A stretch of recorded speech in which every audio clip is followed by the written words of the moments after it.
Добро утро, почитувани гледачи. Добре ни дојдовте и во денешното ново издание на емисијата Фактор здравје. Зборуваме за актуелната состојба со сезонскиот грип и компликациите кои што може да ги даде грипот.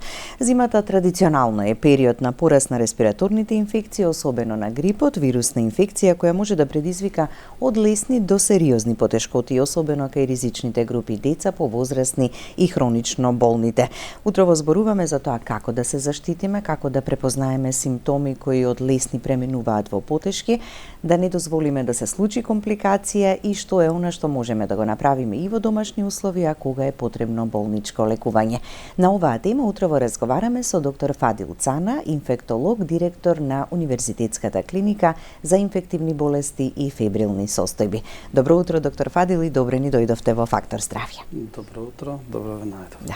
За почеток, каква е моменталната состојба со грипот во земјава?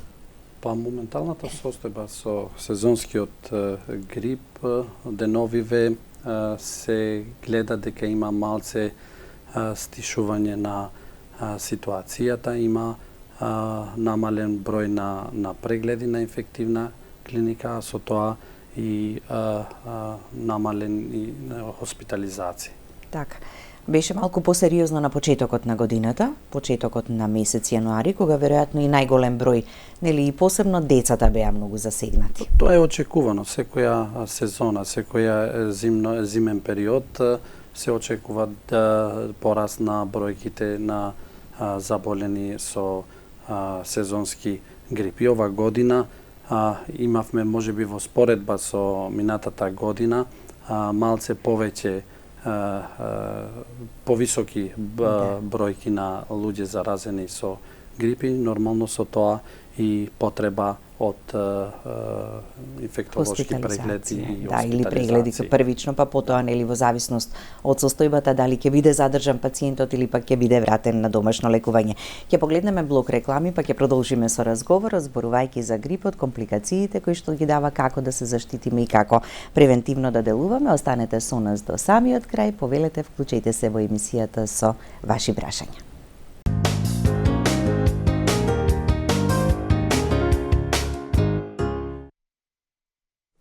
Со доктор Фадил Цана, инфектолог, директор на Универзитетската клиника за инфективни болести и фебрилни состојби, зборуваме за актуелната моментална состојба со грипот, компликациите кои што може да ги даде, но и она што треба да го знаеме, како превентивно да делуваме, како да се заштитиме и како навреме да забележиме некој посериозен симптом. Доктор Фадил, во моментов на инфективната клиника колку пациенти се хоспитализирани? Во моментов на инфективна клиника се движи бројката на хоспитализирани меѓу 25 и 30 пациенти хоспитализирани со грип. Значи, кого на повеќе мината или клинички или лабораториски е потврден присуство на инфлуенца. Претежно се пациенти со потврдена инфлуенца А и се пациенти од повозрасната група на пациенти кај кои освен потврдена лабораториски инфлуенца А, се пациенти со коморбидитети, значи пациенти со хронични болести. Так. Задржани се заради и влошување на состојбата или пак некогаш велиме ајде превентивно да преземеме нешто овде, е подобро за да не се влоши во домашни услови? Па за жал, кај повеќето од нив кои се на инфективна клиника, не се пациенти кои биле хоспитализирани превентивно, туку се пациенти кои се во одмината фаза од инфекцијата. Сите пациенти, тоа што е најважно да се каже, се пациенти кои се постари пациенти, пациенти кои не се вакцинирани од грип и се пациенти со хронични болести кои ненавремено се јавиле кога еве ги имале првите симптоми на грип. Значи, сите пациенти се со 5 или 7 дена од болеста. Сите, да не кажам, се јавуваат во таа доцната фаза на инфекцијата. Сакате да кажете доколку навреме првите денови, така, ден-два, ако поминат, ако првите 2-3 дена, тие пациенти кај кои еве симптомите на грип нормално сите више ги знаат тие симптоми кои се отежнуваат, го имаат чувството на дека тие симптоми кај нив се влошуваат, тие треба навремено да барат помош од матичен лекар првенствено, па потоа тој соодветно после прегледот и исследувањата и проценката лекарска да ги упатува соодветно во секундарното или терцијарното здравство. Така да. За жал имавме и 3 смртни случаи од почетокот на годинава. За жал, да, на нашава клиника има 3 потврдени случаи кои починале, значи имале фатален исход, но важно е да се напомене дека тие не се пациенти кои починале од грип, туку се пациенти кои починале со грип. Тоа е важна дистинкција затоа што основното заболување се влошува во присуство на инфлуенцата. Инфлуенцата само го влошува основната влошена состојба на пациентот. Така, кај 69 годишниот пациент беше бронхопневмонија акутна со респираторен дистрес синдром. Што е тоа? АРЦ-от, значи акутниот респираторен дистрес синдром е невозможност на белодробието да размени гасови, значи кислородот и јаглеродниот диоксид и не може да се снабдува соодветно со крв и не може да се направи размена на гасови. Значи затајување комплетно на белодробието и доведува до состојба уште повлошена, колапс и на крај завршува со фатален исход. Без оглед на сите интензивни мерки што се спроведуваат кај тие пациенти, некогаш нормално дека се неуспешни тие и не може да издржат и на крај завршува летално. Така да.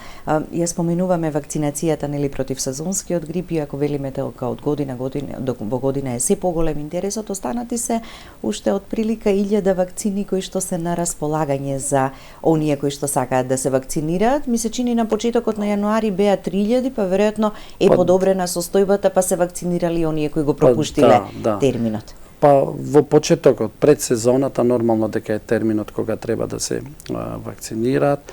Ова година имаше уште поголем број во споредба со минатата година на вакцини против грип и стапката на вакцинација е доста голема во споредба со минатата година и за останати се неколку, сега не знам точно по бројка колку се, но кај тие постари лицата кои се со хронични болести кои се имуно компромитирани лица, не е доцна и сега да се вакцинираат. Значи можат и сега во овој период, па како велите, нели имунитетот ќе го имаат и заштитата до година во овој период.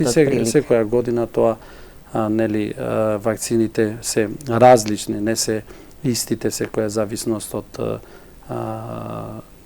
сојот кој делува во тој одредена година, одредена сезона и врз основа на тоа и се прави следнава вакцина. Така што не е доцна ни сега да се вакцинира. Така, посебно оние кои што се во ранливата категорија, хронично болни, измоштени, млади деца, имунокомпромитирани лица, бремени жени исто така. Така да. Треба да разликуваме грип од настинка. Можеме ли ние сами да ги разликуваме симптомите? Грипот почнува силно драматично одеднаш, со какви симптоми? Почнува силно драматично, со температура, силно измоштеност, со болки во мускули, главоболка и одеднаш тоа како да човекот нема воопшто сила и тоа го врзува за креветот. Во споредба со настинката, кој е во поблага, нели, со течење на нос, во поблага форма и почнува постепено, а грипот почнува акутно, веднаш. И тука може тоа и сам дома човек да може да направи таква дистинција кога има силна изнемоштеност, висока температура која не паѓа и тешки болки во мускули, главоболка. Тие луѓе веднаш може тоа да го почувствуваат дека тоа више се симптоми на грип и соодветно да се јават кај матичниот лекар за да побарат помош навремено, особено ако се во ранливата група на лица. Значи дали се со хронични болести и бремени жени, деца посебно, мали деца, предшколска возраст, треба со време да се побара советот од лекар. Така, нив треба да бидеме малку повнимателни, така и порано да реагираме отколку кај некој друг кој што може и полесно грипот, иако е драматична состојбата со грипот, па 5 до 7 дена или кај некого можеби и повеќе, треба едноставно да го одлежи дома. Кај имунокомпетентните луѓе така 5 до 7 дена или тоа народски кажано, ако одиш на лекар 7 дена, ако не недела дена. Но сепак, доколку се гледа дека текот на симптомите се влошува, тогаш нормално е дека апсолутно треба да се побара помош од страна посебно на ако лекар. температурата обстојува и е многу висока, така? Да, температурата обстојува повеќе од 3 дена и не паѓа, тогаш тоа е апсолутна индикација дека треба да се побара лекарска помош. Така. Оваа година е инфлуенца тип А. Па што значи почеста, полесно се пренесува, подраматична е клиничката слика или? Таа е позастапена во зимскиот период и сите пандемии во светот, во историјата на човештвото што се случиле се од тип А инфлуенца. Значи последната што имавме 2009 и што бевме и ние во таа пандемија, тоа е тип А на инфлуенца. Освен тоа имаме и тип Б на инфлуенца, таа често знае да ги зафаќа и помладата популација, но годинава кај нас беа потврдени повеќе од тип А инфлуенца. Така. И пациентите кои за жал имаа летален исход на нашава клиника, и кај нив беше потврдена тип А на инфлуенца. Така, да. Пациенти кои што се поставени на респиратор, кога има потреба и заради што?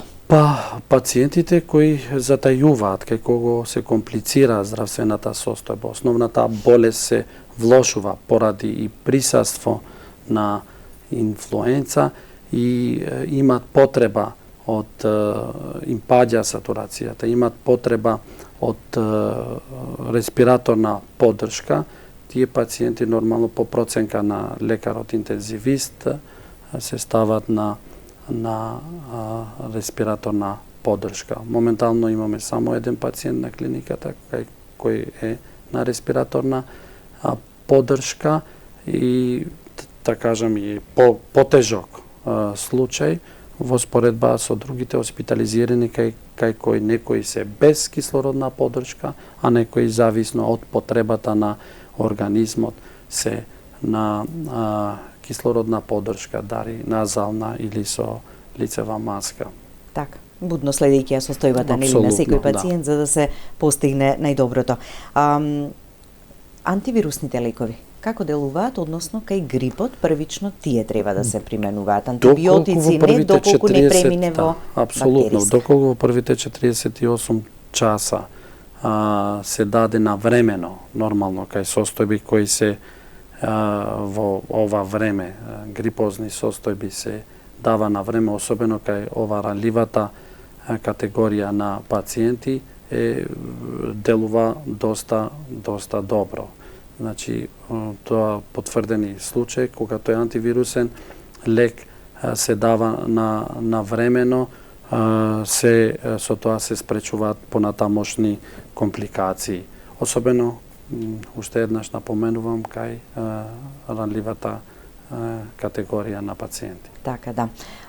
Ако сега велите дека малку е смирена состојбата со грипот, ама барем на почетокот на јануари имавте на клиниката по 100 и повеќе прегледи, што значеше тоа како бројка беше многу? Тоа како бројка е малце, да кажам, неколку пати зголемена, но сепак клиниката организацијски се постави така што можевме тој притисок да го одржиме и нормално дека тоа е голема бројка на прегледи.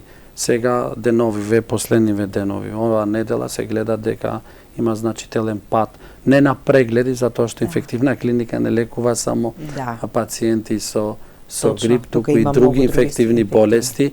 Тенденцијата на платото на пациенти со грип прегледани е малце намалено во споредба со минатите недели. Така. Пред да влеземе и во студио во разговорот што го правевме, го споменавме ковидот, ама и вие самиот рековте, не сакам веќе ковид да споменувам, некако не плаши тоа уште, иако ковидот веќе е во многу полесна форма, така не, од она дека што не беше. плаши, туку не сакаме како термин израз да го ковидот, спомнуваме. луѓето веќе се знаат за ковидот, да не кажам, и ковидот остави таков лош печаток, нели, пандемијата на ковид, толку животи се изгубија за нас инфектолозите, особено вработени на инфективна клиника, кога се споменува ковидот, ние сме малце предпазливи во тоа, затоа заради лошите спомени, иако што ние стручно сметаме дека ковидот сега е сместен во таа група на причинители на инфективни болести, да кажам на групата на настинките и ја нема таа јачина како што беше COVID-19. Таа е во групата на коронавирусни инфекции кои се составен дел во секоја, да не кажам, грипозна сезона, но не се со таква јачина. Се гледа дека ова година, например, од сите тие потврди лабораториски, еве да споделам, затоа што ние во тие тестови, наша клиника има доста софистицирана лабораториска диагностика, која се работи за ковид, за инфлуенца и други типови на респираторни инфекции. Само во еден случај е потврден дека е со ковид, повеќето случаи се со инфлуенца, што значи дека практично, аргументирано со докази дека инфлуенцата, тоест грипот, е во значителна предност во споредба со ковидот. Така. Во амбулантите на аматичните лекари секогаш има најголем број на пациенти кои што доаѓаат. Прават ли добра селекција на тоа кој треба потоа да биде испратен на инфективна, кој може во ординацијата на аматичниот лекар нели да биде?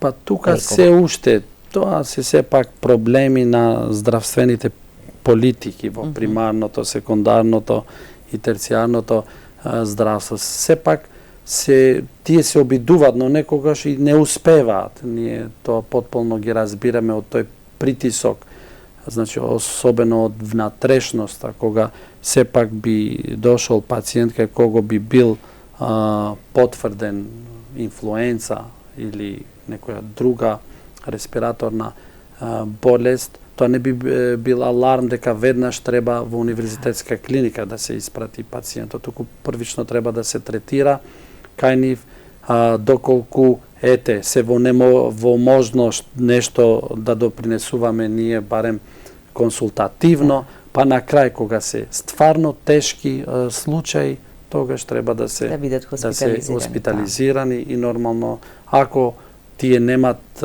можности, да не кажам, кадровски, технички можности, тогаш се знае, или ако тежината на болеста е значително влошена и има потреба од поинтензивно негување за тој пациент, тогаш таа индикација за да се испрати на клиника. Иако што за жал во нашето поднебје се измешани овие работи, некогаш но тој притисок не дека ние не ги прегледуваме и тие пациенти, но тие прават гужва, прават притисок врз здравствениот систем и тогаш селекцијата и за лекарите кои работат на ефективна клиника е малце потешка, зашто секој ќе ти дојде на врата и ќе побара помош и мисли дека неговата состојба е поважна од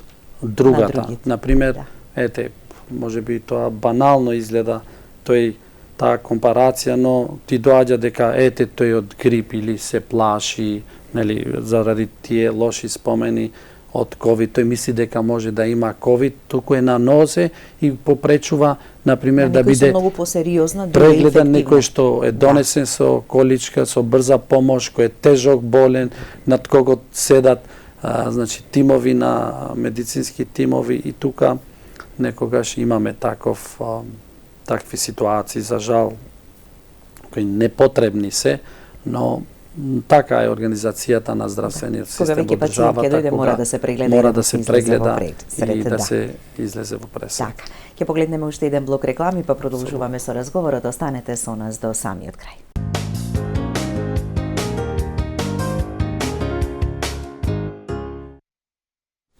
Продолжуваме со разговорот. Доктор Фадил, велиме секогаш е најдобро превентивно да можеме да делуваме. Вакцинацијата е на првото место и веројатно забележуваат самите граѓани дека ако се вакцинираат, малку полесно ја поминале сезоната на грип, не дека не се разболуваме. Така не сме заштитени во тој поглед, но намален е бројот на компликации. Кои се другите мерки на превенција кои што би не заштитили и еве да ја задржиме ако можеме вака? Оваа моментална состојба шта е? Апсолутно дека прва линија на превенција е вакцинацијата и тоа мора да се повтори за да остане дека тоа е најважното што треба да се направи. Но тоа што се знае дека освен со вакцинација, ако сепак еве човек разболува и чувствува дека има симптоми на грип или слични на настинка, прво е што треба да се направи одмор, изолација дома, кај што нормално треба одмор, треба доста течности и нормално да ги избегава групните настани, социјалните настани, зашто со тоа он помага во ширењето на вирусот. Хигиено-диететски режим, апсолутно, заради тоа што треба полесна исхрана, повеќе течности, витамини, подобро би било на природен начин да се, иако ова е противно на фармацевските куќи, но природните витамини што се внесуваат преку исхрана се подобри отколку вештачките. Ама пак во овој период ни е потребна дополнителна суплементација, барем превентивно. Да. Дополнителна суплементација со витамини и нормално доколку гледа дека состојбата не се стабилизира, туку напротив се влошува, апсолутно дека треба да побара лекарска помош. Така, за да не дојде до компликациите. За да не дојде до компликации кои подосна би биле потешко да се менаџираат и да се лекуваат. Така, луѓето со астма, со ХОП, со срцеви проблеми, тие треба... Со хронични болести треба да бидат многу внимателни заради тоа што сите тие, кај тие постои можноста компликациите да се поголеми отколку кај поздравите лица кои се имунокомпетентни. Така. Школската година почна пред една недела, децата се веќе заедно во училишните клупи, повеќе се собирањата, ама добре е сега состојбава. Какви ни се очекувањата за периодов што следува? Не би очекувал, особено во таа возрастна група, не би очекувал дека би имало влошување на состојбата, но никој тоа не може со прецизност да го предвиди доколку има такви состојби или има сепак некое влошување во здравствената состојба на тој дел на популацијата, здравствените власти во корелација со Министерството за образование ќе преземаат неопходни мерки кои што неопходни соодветни мерки, мислам дека тоа е нивна надлежност. Па и токму и затоа и не се продолжи така зимскиот распуст, велејќи дека ќе следиме што како ќе. Сите проценки беа дека не може нормално, дека и тој тек не може да се прекине заради тоа зашто секоја година ќе постои. Па секоја здравствена политика на секоја држава и така се одвива. Се прават проценки соодветни врз основа на епидемиолошките податоци, врз основа на тежината, тоест клиничката слика што ја создава сезонскиот грип на во таа година, врз основа на тие компликации кои во одредена година се поистакнати или помалку истакнати, врз основа на тоа и се дава проценка дали треба да се превземат дополнителни мерки. Така. Кога веќе ќе се разболи човекот грип, велиме да внимаваме да не дехидрираме. До дехидрирање може на организмот да дојде најчесто кај стомачни вируси, проливи, диареја и затоа што нели имаме сепак температура, губење на апетит и во тоа дека затоа реков хигиено-диететски режим, значи доста течности, полесна исхрана за да може тоа да се помине тој период кога се со такви грипозни тегови. Така. Веројатно сме и самите повнимателни, избегнуваме места и собири и случувања, а ако забележиме некој во нашето обкружување дека има грип, повнимателни сме, ако е во кругот на семејството, се штитиме, ама не знам колку би можеле. И се секој различен имунитет и не знаеме дали некој ќе се разболи. Реагира и делува, но доколку се гледа дека имаш такви симптоми, тоа би требало да е како да кажам, дел од однесувањето на секоја индивидуа дека не треба во таква состојба да присуствува во тие собири без оглед дали се социјални, дали се семејни или некои други јавни, особено ако се во јавни места, затоа што тој не помага, туку одмага во ширењето на вирусот. Така. Да ги почитуваме препораките на лекарите, препораките од Институтот за јавно здравје, за тој хигиено-диететски режим и одржување на хигиената и да гледаме што подобро да ја поминеме оваа сезона на грип, некако како завршеток на денешната емисија. Да, како и секоја друга сезонско заболување, така и грипот со доаѓањето на летниве месеци, пролетниве месеци ќе се истисне полека и тоа е дел од секојдневниот живот. И ќе дојдат други вирусни инфекции кои што сезонски ги има во текот на целата година. Ви благодарам, доктор Фадил, за гостувањето. Благодарам на поканата. Благодарности до вас, почитувани гледачи, за вниманието со кое не следевте. Останете и понатаму со програмата на ТВ24. Имајте убав и пријатен ден, пријатен викенд и се гледаме повторно во понеделник со ново издание на Фактор здравје.